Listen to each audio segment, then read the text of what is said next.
Saudara-saudara kaum muda yang Tuhan kasihi, Shalom. Malam hari ini saudara-saudara kita akan kembali mendengar dan merenungkan firman Tuhan sesuai dengan panduan lensa GKP.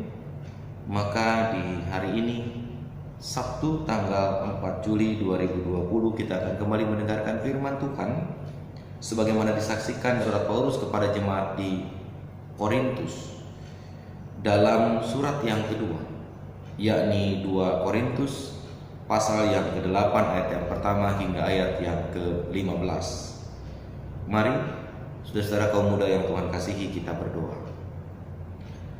Bapa dalam surga, malam hari ini kami bersyukur karena kami diberikan kesempatan untuk kami dapat kembali mendengar dan merenungkan kebenaran sabda-Mu.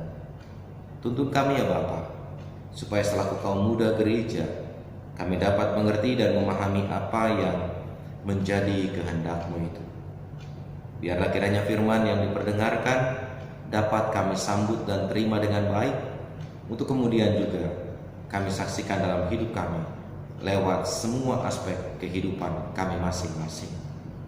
Berkati Bapak Pendeta yang akan menyampaikannya kepada kami, supaya kami dapat mengerti maksud firman-Mu itu. Dalam nama Tuhan Yesus Kristus kami memohon. Amin.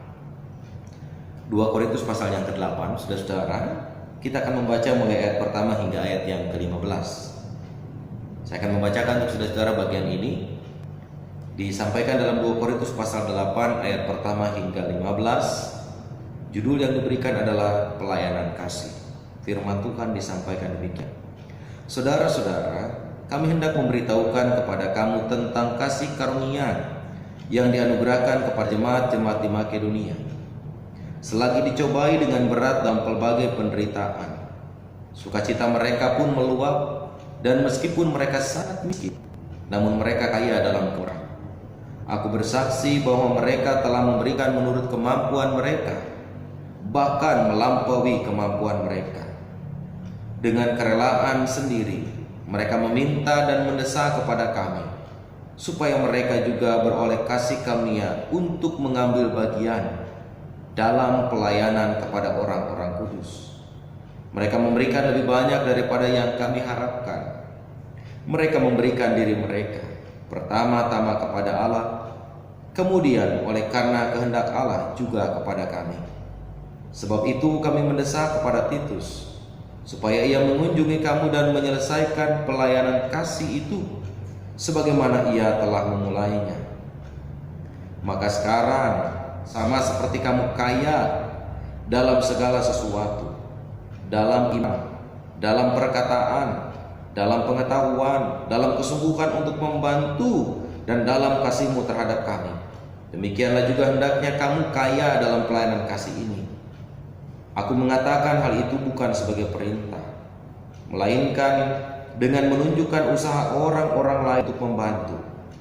Aku mau menguji keikhlasan kasih kamu, karena telah mengenal kasih karunia Tuhan kita Yesus Kristus, bahwa Ia yang oleh karena kamu menjadi miskin sekalipun Ia kaya, supaya kamu menjadi kaya oleh karena miskinannya.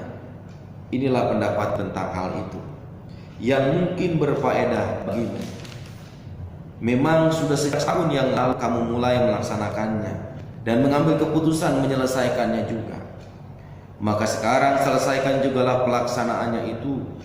Hendaklah pelaksanaannya sepadan dengan kerelaanmu, dan lakukanlah itu dengan apa yang ada padamu. Sebab jika kamu rela untuk memberi, maka pemberianmu akan diterima. Kalau pemberianmu itu berdasarkan apa yang ada padamu, bukan berdasarkan apa yang tidak ada padamu. Sebab kamu dibebani bukanlah supaya orang-orang lain dapat keringanan, tetapi supaya ada keseimbangan. Maka hendaklah sekarang kelebihan kamu mencukupkan kekurangan mereka, agar kelebihan mereka kemudian mencukupkan kekurangan kamu, supaya ada keseimbangan. Sama seperti ada tertulis, orang yang mengumpulkan banyak tidak kelebihan, dan orang yang mengumpulkan sedikit tidak kekurangan. Demikian saudara kaum muda yang Tuhan kasihi, firman yang kita dengar bersama malam ini. Maka berbahagialah kita yang mendengarkannya, memelihara serta melakukannya dalam hidup kita dari hari ke hari. Terpujilah nama Tuhan. Saudara kaum muda yang Tuhan kasihi, banyak di antara kita barangkali yang sudah punya pacar. Jujur kita katakan, pasti ada di antara kita yang sudah pacar, sudah punya teman untuk bercerita. Dan saudara-saudara, ketika kita punya pacar, atau anak perempuan atau muda-mudi yang sudah punya pacar, maka ketika pacar kita harus mengungkapkan kasih kepada kita, pasti kita ingin pacar kita bisa mengungkapkan yang terbaik sebaik-baiknya untuk kita, bukan yang tidak baik. Bahkan ketika yang terbaik itu diwujudkan dalam bentuk benda, dinyatakan dalam bentuk benda, kita ingin itu tetap adalah bentuknya yang terbaik. Pertanyaannya saudara-saudara, ketika kita sudah mendapat yang terbaik, kita pasti akan merespon yang itu dengan menyampaikan terima kasih, dengan mengungkapkan rasa sayang dan cinta kita. Demikian pula Bapak Ibu, maksud saya anak-anak muda, demikian pula dengan kita. Saya percaya bahwa kita pun juga telah mendapatkan yang terbaik dari Tuhan. Hadirnya pacar buat kita yang terbaik pasti.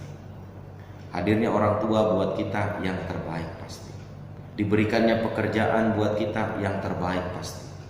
Usaha kita berjalan baik yang terbaik pasti. Hubungan kita, relasi kita berjalan baik yang terbaik pasti. Ketika Tuhan sudah banyak memberi yang terbaik buat kita, apakah kita juga mau memberi yang terbaik buat Tuhan? Apakah kita juga mau merespon yang baik dari Tuhan itu dengan kemudian juga memberikan yang terbaik kembali kepada Tuhan? Menjadi sebuah pertanyaan yang terus kita renungkan, tetapi sekaligus menjadi pertanyaan yang harus kita jawab. Sudahkah yang terbaik itu? Sudahkah yang terbaik dari saya, yang saya terima dari Tuhan itu kita berikan kembali kepada Tuhan yang terbaik? Paulus mengangkat sebuah contoh dalam bagian yang kita baca saat ini. Ada dua jemaat yang diambil sebagai contoh oleh Paulus. Jemaat yang dituju oleh surat ini adalah Korintus, dan jemaat yang diangkat sebagai contoh adalah jemaat Makedonia. Dua jemaat ini punya spesifikasi yang berbeda. Secara finansial, kehidupan persekutuan di jemaat ini juga sangat berbeda. Tetapi dari sisi sosial, dari sisi perhatian, dari sisi kepedulian juga sangat berbeda. Makedonia disebutkan jemaat yang miskin, jemaat yang kurangan. Kalau boleh dibilang kelasnya ada di level menengah ke bawah. Korintus, jemaat yang ditujukan oleh surat ini, jemaat yang melimpah, jemaat yang kaya raya, jemaat yang makmur. Karunia dan talenta makmur, finansial juga makmur. Namun dalam prakteknya, soal memelihara kepekaan, soal pelayanan kasih kepada orang-orang miskin, kepada orang-orang yang membutuhkan, pelayanan kepada janda, kepada anak yatim sangat berbeda jauh. Yang miskin, sekalipun miskin, tapi sangat care kepada mereka yang membutuhkan. Di tengah kekurangannya, jemaat Makedonia memberikan contoh dan teladan yang luar biasa. Dari kekurangan itu, mereka memberikan dan mewujudkan pelayanan kasih kepada orang-orang yang membutuhkan, tanpa itu dijadikan beban bahwa mereka akan kekurangan. Sementara jemaat Korintus yang notabene makmur, yang notabene kaya raya, yang notabene secara finansial berada di kelas menengah ke atas, mereka dikatakan oleh Paulus sudah sejak setahun yang lalu merencanakan pelayanan kasih, merencanakan akan mendukung, merencanakan akan membantu, tetapi tidak pernah diwujudkan.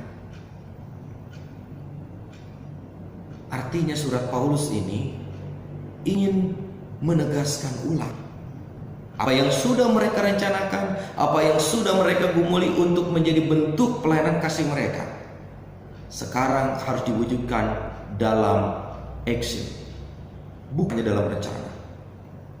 Itulah sebabnya saudara-saudara, kita mengenal istilah NATO, not action talk only. Artinya kita diminta juga sebagai kaum muda untuk memiliki kepekaan dan kepedulian, untuk berani memberikan yang terbaik buat Tuhan. Bukan hanya ngomong doang, bukan hanya bicara saja, tetapi aksinya tidak ada. Orang muda jangan hanya bisa menilai dan mengkritik, ini kurang begini, ini kurang begitu, tetapi buktikan oleh kita lewat sebuah aksi, lewat sebuah perbuatan nyata kita, bahwa kita bisa memberikan yang terbaik, khususnya yang terbaik buat Tuhan melalui gerejanya. Buktikan bahwa anak muda gereja Kristen Pasundan Jemaat Sadang itu adalah anak-anak yang care. Melihat gerejanya kusam, melihat gerejanya kotor, melihat lantainya kotor, bantulah poster kita menyapu gereja. Jangan hanya datang memanfaatkan listrik gereja untuk main game. Jangan hanya datang untuk membuat kotor sarana alat-alat makan poster kita. Ambil minum, gelasnya tidak dicuci. Tapi sekarang berpikirlah orang muda, jika kita ingin menjadi orang yang maju, jika kita ingin menjadi orang yang berkenan di hadapan Tuhan, jadilah orang-orang muda yang harus memperhatikan lingkungan sekitarnya, di rumah kita. Jangan biarkan mama kita sibuk sendiri sementara kita asik dengan handphone dan game kita. Jangan biarkan papa kita sibuk sendiri sementara kita cuek-cuek saja terhadap pekerjaan mereka. Apa yang bisa kita bantu, apa yang bisa kita lakukan, apa yang bisa kita nyatakan sebagai pelayanan kasih kita, berikanlah yang terbaik itu. Saudara-saudara kaum muda yang Tuhan kasihi, memberi yang terbaik menjadi sebuah pengajaran berharga yang disampaikan pada kita hari ini. Memberi yang terbaik bukan hanya dengan uang, bukan hanya dengan persembahan, tetapi memberi yang terbaik dengan apa yang ada pada kita.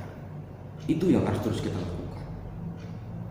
Paulus menasihati jemaat di Korintus untuk memberikan bukan dengan apa yang tidak ada pada mereka, tetapi untuk memberikan yang terbaik dari apa yang mereka miliki. Begitu juga kita. Pertanyaan yang harus terus kita renungkan, sudahkah anak-anak muda GKP Sadang memberikan yang terbaik buat Tuhan?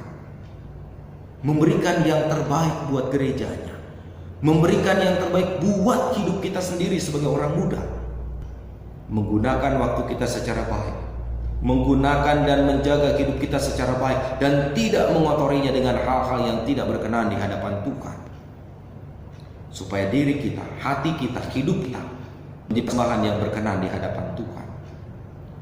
Saudara-saudara kaum muda yang Tuhan kasih, nasihat firman Tuhan hari ini sungguh-sungguh mengingatkan kita, dan mungkin juga sungguh-sungguh mencabik-cabik keberadaan kita. Jangan pernah sakit hati dengan nasihat firman Tuhan. Kalau hari ini kita dinasihati untuk memberikan yang terbaik buat Tuhan, kalau hari ini kita ditegur untuk memberikan yang terbaik dari apa yang ada pada kita buat Allah, tapi sadarilah bahwa kita diberikan waktu dan kesempatan oleh Tuhan untuk menggunakan hari-hari hidup kita dengan terus memberikan yang terbaik bagi kemuliaan namanya. Mulailah peka, mulailah peduli, mulailah care terhadap keadaan sekitar kita, termasuk kehidupan gereja kita. Karena ke depan tanggung jawab pelayanan di gereja Kristen Pasundan ini adalah tanggung jawab saudara-saudara kaum muda untuk terus memberikan yang terbaik. Jadi tatalah hidup kita dari sekarang, persiapkanlah diri kita dari sekarang untuk menyambut perkara besar, dan kita diminta memberikan yang terbaik buat kemuliaan nama Tuhan. Dengan cara mulailah dari sekarang, berikan yang terbaik buat Tuhan semampu dan sebisa yang kita lakukan. Tuhan memberkati kita. Amin.